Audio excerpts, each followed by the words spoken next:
Salut à tous, c'est les rentiers. Aujourd'hui, on fête le premier anniversaire de notre premier appartement en sous-location. Donc on l'a rentré il y a quasiment maintenant pile un an. Et donc on va faire un bilan et un retour sur cette première année pour voir un petit peu les chiffres de combien est-ce que nous a rapporté cet appartement. On va vraiment te révéler tous les chiffres exacts, que ce soit le loyer qu'on va débourser, les charges qu'on va aussi avoir sur l'appartement, mais aussi ce qu'on a gagné en location courte durée, donc sur Airbnb et sur Booking. Qui sommes-nous? Donc moi je m'appelle Martin. Moi je m'appelle Ryan. Et on a créé ensemble du coup il y a 2 ans maintenant un business de conciergerie où on s'occupe de la gestion d'appartements en location courte durée. Et on a switché aussi donc sur la sous-location qui est un petit peu la version évoluée du business de conciergerie où en gros on va louer des appartements en location longue durée qu'on va sous-louer après en location courte durée. Et le but donc c'est de prendre une marge entre ce qu'on va pouvoir gagner sur Airbnb et Booking et ce qu'on va dépenser en location longue durée. Aujourd'hui donc on a 7 appartements en sous-location qui vont plus ou moins tous rapporter entre 600 et 1000 euros de bénéfices par mois.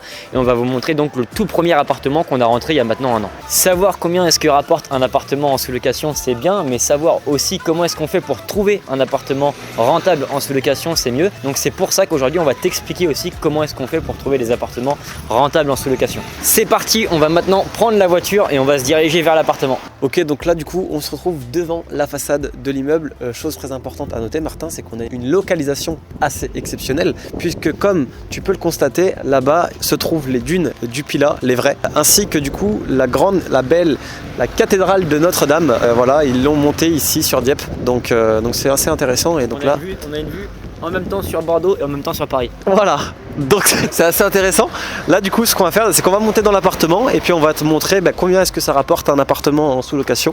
Donc c'est parti, je te laisse me suivre. Bonjour. Alors donc du coup je vais te présenter l'appartement. Donc là on est dans un appartement de 30 mètres carrés. Donc là l'idée avec cet appartement c'était de faire quelque chose d'assez atypique, une décoration un peu spéciale dans le sens où on ne retrouve pas ça tout le temps dans les Airbnb. Donc là ce qu'on a fait c'est qu'on a fait appel justement à une entreprise spécialisée dans la rénovation de meubles, donc d'où un petit peu justement l'effet marin, etc. sur ce que tu peux voir sur le lit, sur les meubles comme la table basse, etc.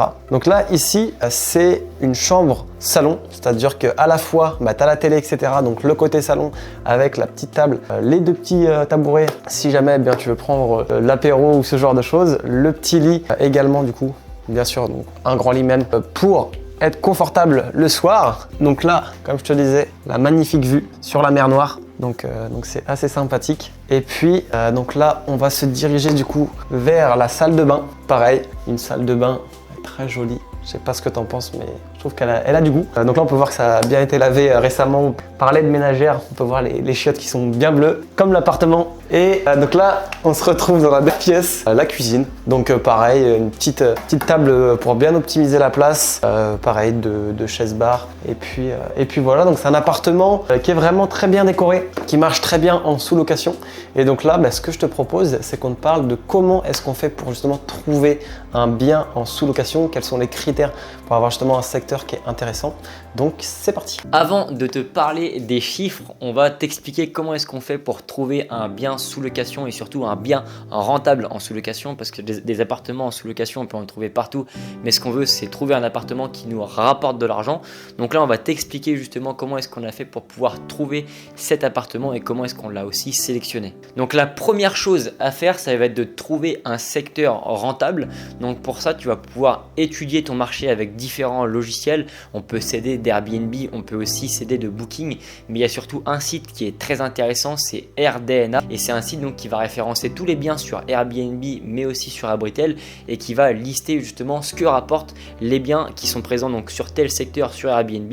Vont être donc tous les chiffres, que ce soit les revenus locatifs à l'année, que ce soit aussi le taux d'occupation et que ce soit aussi le prix moyen à la nuitée, sera référencé sur AirDNA. Et quand tu vas sur AirDNA et que tu indiques par exemple le nom d'une ville comme ici Dieppe, tu vas pouvoir du coup voir exactement combien est-ce que rapportent les appartements en moyenne sur la ville de Dieppe ou sur toutes les autres villes, que ce soit en France comme les pays étrangers. Ensuite, une fois que tu as trouvé le secteur rentable, il va falloir aussi trouver le bien rentable sur le secteur rentable. Donc là, ça va être au niveau de la localisation et aussi au niveau de l'agencement de l'appartement, parce qu'il y a des biens qui vont vraiment mieux fonctionner que d'autres sur certains secteurs. On peut penser par exemple à tout ce qui est studio, une chambre, deux chambres, trois chambres, etc. Et l'avantage, c'est que sur Airdna, on peut savoir justement quels sont les appartements qui rapportent le plus d'argent, parce que nous, on va pas se référer à la moyenne, on va se référer justement au top 25% des appartements qui rapportent le plus d'argent. Et donc quand c'est comme ça, on va payer Airdna justement pour pouvoir rentrer en détail dans tout ce qui va être taux d'occupation, prix moyen de la nuitée, etc. sur tous les biens vraiment plus spécifié dans les différentes rues, etc.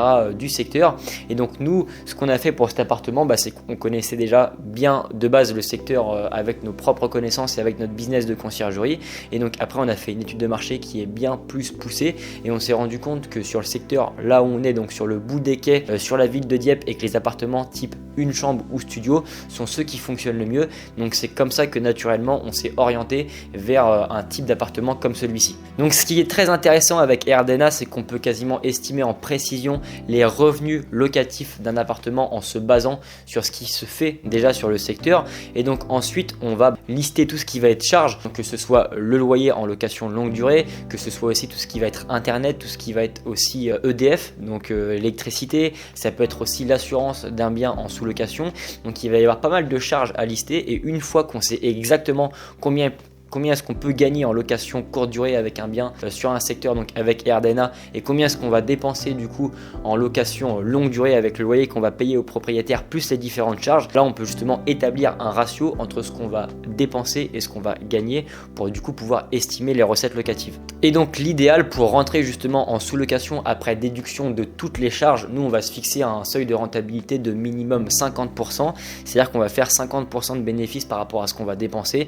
Donc si par exemple en termes de charges tout comprises, on va être à 500 € pour globaliser, on va se fixer au minimum des recettes locatives de 750 €. Donc 750 moins 500 € de charge égale 250 € de bénéfices. Ça, c'est vraiment le grand minimum. On peut optimiser justement en faisant en sorte de se différencier par rapport à la plupart des biens sur le marché en proposant des expériences dans l'appartement, etc. Comme par exemple un petit peu ici, où on fait vraiment justement en sorte de faire vivre une expérience marine qui correspond justement bien à la ville de Dieppe aux touristes. Et donc c'est comme ça qu'on arrive à se différencier en prenant aussi de belles photos, en gérant efficacement les prix, etc.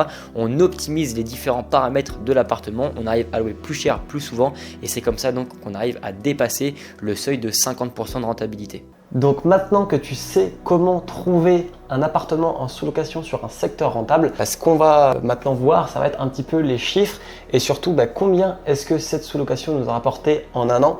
Donc à savoir qu'en termes d'investissement initial, parce que oui, en sous-location, lorsque tu récupères un bien, tu peux avoir des appartements qui vont être déjà meublés, etc. Mais tu vas toujours avoir quand même le premier mois de caution à mettre plus les 2 premiers loyers. Ou alors tu vas pouvoir récupérer des appartements qui sont nus. Et là, c'est toi qui vas devoir donc acheter les meubles, etc. Donc ça demande quand même un investissement initial. Donc pour cette sous-location, globalement, il y avait quand même plus ou moins pas mal de choses déjà présentes dans l'appartement, notamment la partie cuisine, la partie salle de bain, on n'a pas touché grand chose, c'était déjà rénové comme ça, etc. Nous, on a vraiment mis notre patte sur tout ce qui était décoration, avec notamment la déco marine via l'entreprise. Donc en termes d'investissement, on a mis 2500 € au début. Et donc là, je vais vous montrer mois par mois combien est-ce que cette sous-location nous a rapporté. Et à la fin, du coup, on verra sur le global, en marge par mois, qu'est-ce que ça donne. C'est parti. Donc du coup, pour le suivi, on fait ça du coup sur un Excel pour voir, donc en marquant les dates de location, donc par exemple du 28 décembre au 4 janvier. Après, on met les plateformes de réservation, donc Airbnb, Abritel, Booking. Ensuite, on va avoir les frais de ménage, l'électricité, la Wi-Fi, AXA, donc qui est l'assurance pour couvrir la sous-location, et le loyer. Et donc sur le mois de janvier, donc dès qu'on fait l'addition de tout ça, on arrive sur un bénéfice de 304,76 €. En février, on peut voir qu'on a fait 666,32. Donc là, c'est un mois qui est bien plus relevé, qui est doublé par rapport au mois de janvier, puisqu'il y avait les vacances tout simplement. Donc voilà. Le mois de mars, c'est un mois assez creux du coup sur la période, sur le secteur de Dieppe. De toute façon, tout ce qui va être janvier, mars, novembre, décembre, c'est vraiment les périodes creuses de Dieppe. C'est un secteur qui est vachement saisonnier.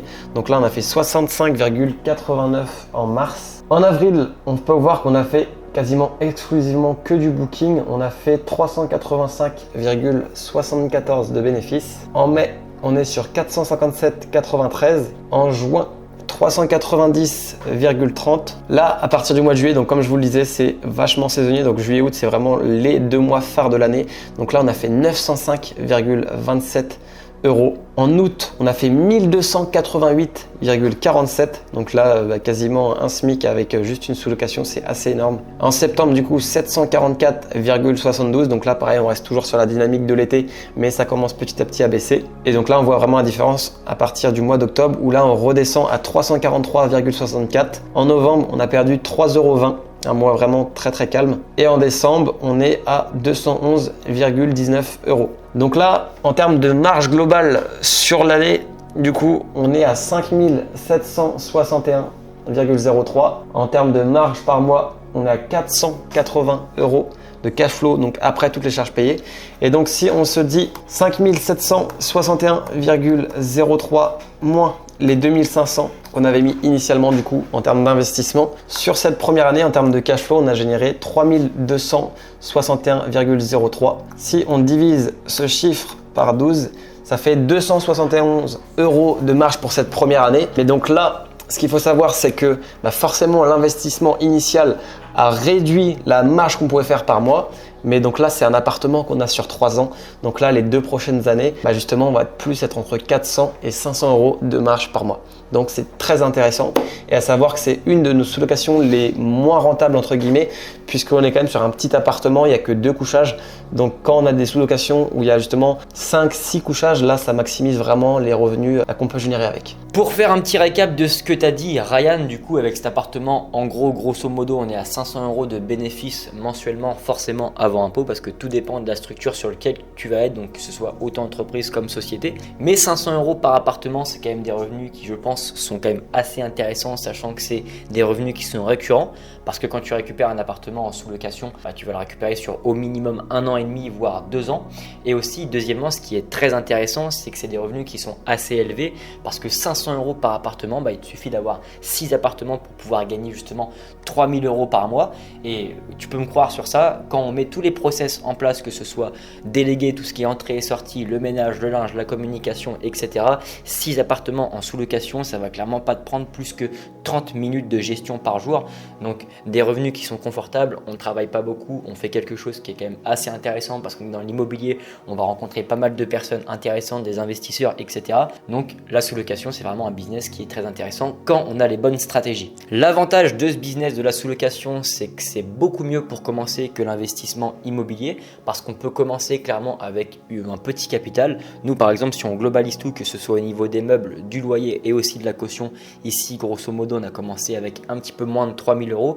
Donc pouvoir justement investir que 3000 € et avoir 500 € de bénéfices mensuels, la sous-location le permet, et je pense que c'est clairement aujourd'hui un des seuls business qui peut apporter des revenus aussi confortables et aussi récurrents avec un capital qui est aussi faible que la sous-location. Donc on arrive au terme de cette vidéo, j'espère que celle-ci t'a plu, et si tu es intéressé par le business de sous-location, je te conseille d'aller voir directement en description.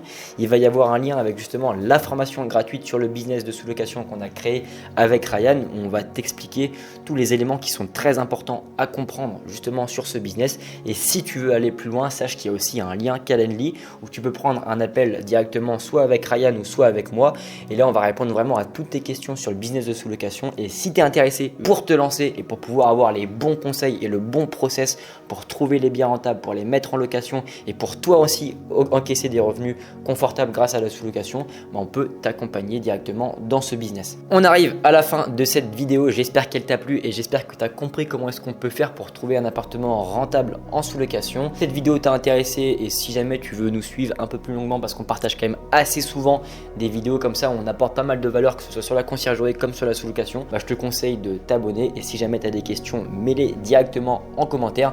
C'est pour nous du coup une idéation pour trouver d'autres idées de contenu, d'autres vidéos YouTube où justement on peut t'aider à avancer vers ce sur quoi tu aspires. Donc c'était Les Rentiers, merci d'avoir visionné cette vidéo, on se dit à la prochaine, ciao.